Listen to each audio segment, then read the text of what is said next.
Chega mais, nação, vamos agora analisar os comentaristas do programa Jogo Aberto. Olha só, Renata Afonso e Sim falando sobre a Copa do Mundo de Clubes. O Flamengo pega o Los Angeles, partida pela Copa do Mundo. E, meus amigos, temos também as partidas que vão definir o adversário do Flamengo para as oitavas de final da Copa do Mundo. Quem o Flamengo vai pegar? Bayern de Munique, Benfica ou Boca Juniors? Deixe nos comentários aí a sua opinião, quem você gostaria de pegar nas oitavas de final, tá bom? Vamos lá, vou deixar os créditos desse vídeo ao canal do Jogo Aberto, link na descrição. Vamos lá para as últimas notícias do Flamengo.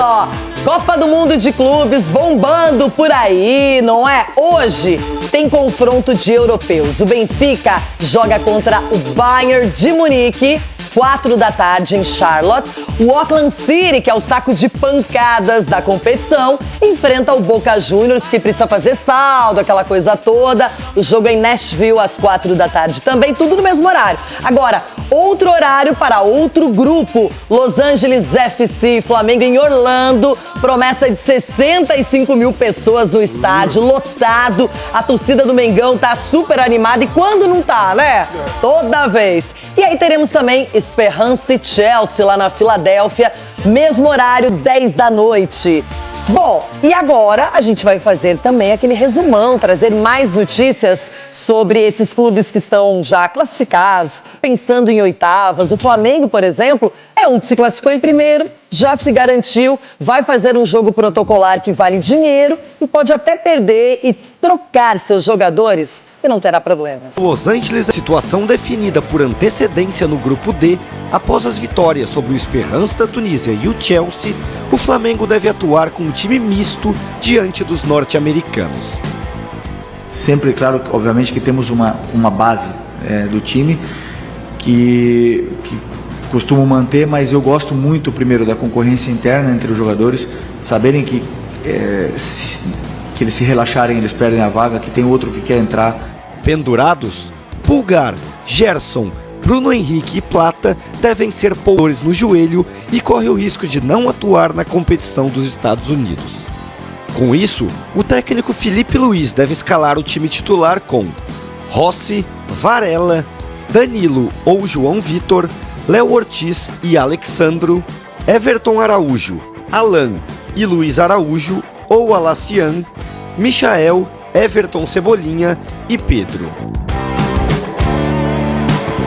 Nesse contexto do Mundial, é uma oportunidade única deles estarem aqui.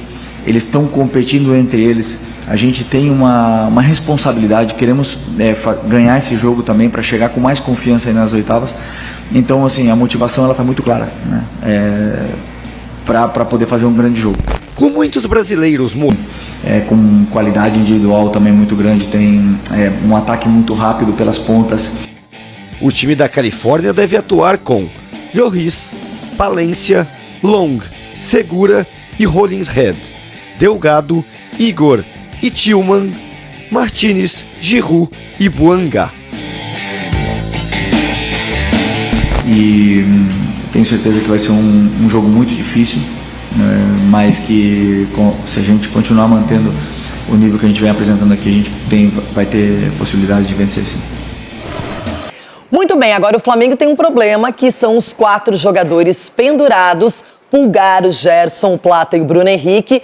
Imaginamos que hoje sejam poupados ou talvez nem entrem no segundo tempo, dependendo do decorrer da partida, mas é a hora de quem não vem jogando ou sendo amplamente aproveitado estar muito bem para mostrar serviço para o Felipe Luiz, Cicinho.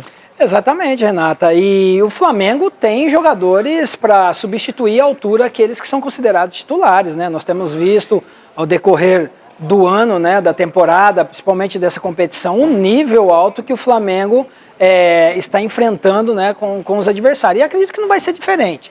Independente da escalação que o Felipe coloque dentro de campo, pode ter certeza que vai ser um Flamengo forte, competitivo, e acredito também que hoje o Flamengo vença bem. Ronaldão, vale dinheiro, e não é pouco dinheiro, são mais de 11 milhões de reais, essa partida especificamente. E o Flamengo sabe que já está classificado em primeiro lugar, vai esperar para conhecer o seu adversário. E aí eu pergunto para você, hoje é aquele dia para teste, para não levar talvez tão a sério a partida. Isso é muito difícil que não aconteça, mas acho que o Flamengo tem que fazer com que as opções apareçam. E você falou tudo, né? Vale dinheiro também esse jogo. Mas a verdade é que acho que o plano do Flamengo é o título. Então você tem que saber, durante essa competição, saber moldar a equipe. E agora com os cartões é até mais fácil para o treinador falar: ó, segura aí que você está com o cartão, então preciso de você para a próxima. E você tem que girar o grupo no momento certo. Porque nós vimos ontem também que o Abel começa com um time, né, que ele tinha na cabeça. No segundo tempo ele teve que vir com um time que era para enfrentar realmente o que ele viu de dificuldade no jogo. Então o Felipe tem a mesma oportunidade agora de fazer girar o grupo, de fazer um grupo forte, para quando ele tiver alguma dificuldade, ele usar a peça que ele tem ali disponível. Então o momento é esse, dele girar, fazer todo mundo abraçar essa competição e seguir adiante. Agora, se vier com vitória, melhor ainda. E por exemplo, o Pedro ainda não apareceu muito nessa competição, o menino Wallace já fez gol, então a gente pode imaginar algumas peças, a zaga é uma incógnita, o que ele vai fazer também, porque na última vez ele preservou o Léo Ortiz, o que era bem inesperado. O Felipe Luiz, se o Abel Ferreira tem um plano, ele também tem. Esse tá de olho em tudo, Edu. Tem um plano e ele sabe muito bem com quem pode contar, Renata. Eu vejo que o Felipe sabe gerir muito bem o elenco do Flamengo. O Flamengo tem peças ali de reposição, de que joga um, entra outro, mantém o mesmo ritmo, mantém a mesma qualidade. Então eu acredito muito que ele vai sim poupar, a uma opinião, né? Até mesmo para a próxima fase. O Flamengo já está classificado, como o Ronaldo falou, tem dinheiro e é importante, até mesmo também para chegar na próxima fase com uma boa vitória. Mesmo assim, eu acredito que o Flamengo chega forte nesse jogo de hoje.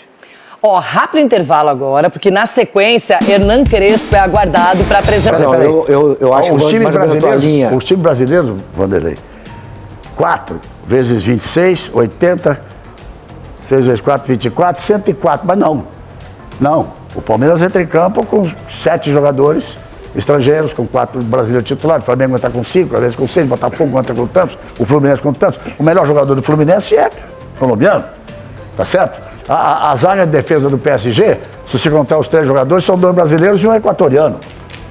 O Marquinhos, o Beraldo e o como é que chama o equatoriano? Ponte. Aonde? Esqueci. O quarto zagueiro, o nome dele, me falhou o nome dele agora aqui. Fátio, não. Não, de quem? Do PSG. O quarto zagueiro que joga do lado do Marquinhos, no Paris Saint-Germain, que é equatoriano. Já falamos já. O nome dele. Então, Tuxo, não é Fátio. que... Fátio, né? Gente... Porque, olha só, pátio. Os caras estão jogando igual europeu, conversa fiada. E quantos brasileiros tem lá importantíssimos, e quantos argentinos, e quantos uruguaios, e quantos equatorianos, e quantos colombianos. Tá certo, Falcão? Sim. Tá certo, Luxemburgo? Eu acompanho na linha tá certo? Acompanho na linha do Casão, acontece o seguinte. Nós temos um dos melhores campeonatos do mundo, que é o Campeonato Brasileiro, e ninguém compra para lá para fora para ver o nosso Campeonato Brasileiro, que é um dos melhores, mas do mundo e mais difícil de ganhar. O Campeonato Brasileiro. Então nós temos que fazer com que mude alguma coisa aqui para entregar um pacote para fora que eles comprem e que não vai mudar a data, que não vai ser isso, que não vai poder, vai jogar daqui a pouco, daí acaba o jogo de domingo, passa para terça, de terça para quarta, esse é um ponto, eles não comprarem. E a outra coisa é o seguinte, se você pegar Botafogo, Flamengo, Fluminense, Vasco, Corinthians, Palmeiras, quantos desses clubes ganharam o Ramon de Carranza e Tereza Herrera? Que tinha aqueles torneios que tinham lá fora. Eu transmiti alguns. Lá nos anos 70. Então você vê só que lá, naquela época, nós íamos lá e ganhávamos deles lá o campeonato lá. Eram os dois principais Tereza Herrera que tinha. E Ramon de Carranza. O Ramon de Carranza e o Tereza Herrera. Eram os dois principais, eram 4 times. É isso aí. Uma vez eu fui lá para fazer uma transmissão, estava simplesmente vendido Pelé contra Cruyff, Cruyff contra Pelé, o confronto que não existiu na Copa. Era dessa importância. Porque lá os clubes jogavam os melhores clubes da Europa com os melhores clubes brasileiros. Então você conseguia fazer essa troca. Os times europeus, nessa época, para eles era uma pré-temporada. Eles usavam isso, esse torneio como pré-temporada. Era pré-temporada. Era julho. Nós íamos lá para fazer. Os brasileiros chegavam voando. Era a única chance lá fora da Copa do Mundo. Joguei com a Roma. Jogou com a Roma. Você chegou a jogar lá, Casa? Joguei vários torneios lá. Mas esses dois eram... Não, Tereza Herrera não, mas tinha o torneio de Gênova, torneio de Milão, tem vários torneios ali. O mais famoso era o Ramon de Carranza e o Tereza Herrera. Os dois, na Espanha, os dois. Copa do Mundo, né? Mundial ou Copa do Mundo? Copa do Mundo. Copa do Mundo, está dando a oportunidade de nós mostrar a nossa cara. Independente, Galvão, de ter também tem uma interrogaçãozinha aí para nós brasileiros, que é a quantidade de estrangeiros da América do Sul jogando no time brasileiro. Isso é uma coisa que a hora que você esvazia isso aqui, você vai ficar com o nosso time brasileiro. Tira os jogadores estrangeiros da América do Sul jogando aqui, então esvazia. Então isso para nós, a nível de seleção e de campeonato do futebol brasileiro, também não vejo com bons olhos. Mas isso é a força do futebol brasileiro, uma questão da economia, é uma questão do dinheiro. O jogador que não vai para a Europa, muitos vão e voltam, é uma ponte já feita, o empresário vende para o time europeu, que já está certo de trazer para cá, e o dinheiro é interessante, e são grandes jogadores argentinos, que tem aqui, grandes jogadores uruguaios, grandes jogadores colombianos, grandes jogadores equatorianos, que estão jogando no futebol brasileiro. Agora, quando o jogador então, isso é força também do futebol brasileiro. O jogador brasileiro sai daqui, normalmente sai assim, novo, mas com muito talento, né? O que a gente busca lá fora nem sempre tem essa qualidade. Aí é uma questão de preço. Eu entendo que o Luxemburgo fala que a gente traz muito brasileiro, em termos da seleção, os clubes podem perder e tal, mas acho que isso é globalizado. Quantos estrangeiros jogam no Real Madrid? Quantos espanhóis jogam? Claro. Quantos estrangeiros jogam no PSG aí, que foi campeão? Eles também levam os nossos, levam os melhores do mundo inteiro. Leva chinês, se tiver um chinês bom, vai jogar a Premier League, se tiver um coreano, vai jogar. Então os times Então, isso. Não é um processo que acontece só com a gente. É isso que eu acho. Tem uma diferença. A Espanha tem um trabalho de revelação, tanto que eles têm um timaço agora, foram campeões europeus no ano passado, vice da Liga das Nações, ganharam Copa do Mundo, Eurocopa, na sequência, porque eles formam jogadores. O nosso problema está sendo o número excessivo de jogadores estrangeiros no time, são 9. Eu acho demais entrar num campo para disputar um campeonato com 7 estrangeiros e só poucos brasileiros, eu acho demais, porque você freia o lançamento de jogadores da base. Você freia. Em 1980, só entrando nessa linha do Mauro Naves, que o Mauro falou isso aí, é o seguinte, o Real Madrid contrata os melhores. Isso. Não contrata jogador meia boca. E ele abre espaço para poder botar os jogadores da canteira lá, que é a categoria de base. O que eu estou falando é o seguinte aqui, a vinda dos equatorianos, dos venezuelanos, desses jogadores de um nível menor, impede que nós possamos lançar mais jovens para jogar. Vai aparecer um Esteu, vai aparecer um outro, mas muito mais jogadores jovens da categoria de base. Volta a questão do mercado financeiro. É isso que eu estou dizendo. Quem é o melhor jogador desta Copa do Mundo de clubes até agora? Só vale um. Nossa. Quem quiser vai pensando aí, que eu vou com a pergunta logo a seguir. Ninguém fala, pode pensar, pode falar. Sintam-se à vontade para falar. Quem é o melhor jogador neste momento nessa Copa do Mundo? Dos times brasileiros, de todo mundo? De tudo que vocês viram. Eu acho que é o garoto da Juventus, Wildes.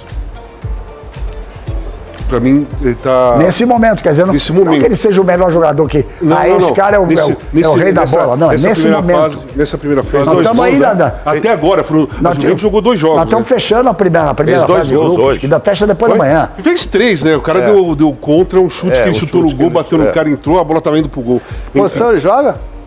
Posição ele joga? É atacante, meio atacante. Pô, eu sabia que ele é um atacante. Eu voto contigo, gosto muito dele. Quem? Muito bom. Esse, muito bom jogador. Da Juventus. Muito da Juventus. Também, muito bom jogador. Mauro? Lucha? Não sei. O Igor Jesus, vamos falar de brasileiro. O Igor Jesus foi muito bem taticamente. Não, a pergunta era outra. Não, é isso. Quem é o melhor jogador até agora, nesse momento? O Arias jogou bem, apesar do Fluminense não ter jogado muito bem, o Arias ter jogado bem. Esse menino, ok. Hoje entrou um menino também muito bom, 18 anos. Bom, enfim, para ser o melhor ainda tá difícil ainda. Ainda tá difícil? Mas vai ser um jovem, né? Vai ser um jovem. Não, até agora. Será que se cria essa possibilidade? Deixa eu ver aqui. O Palmeiras e o Botafogo. De final, ele joga o vencedor com o primeiro de C, que deve ser o Bayern de Munique. Não, tá havendo a possibilidade de juntar lá com o Flamengo e se enfrentar do outro lado lá, nas quartas de final. O Flamengo tem tudo para jogar contra o Benfica. Joga com o segundo dia.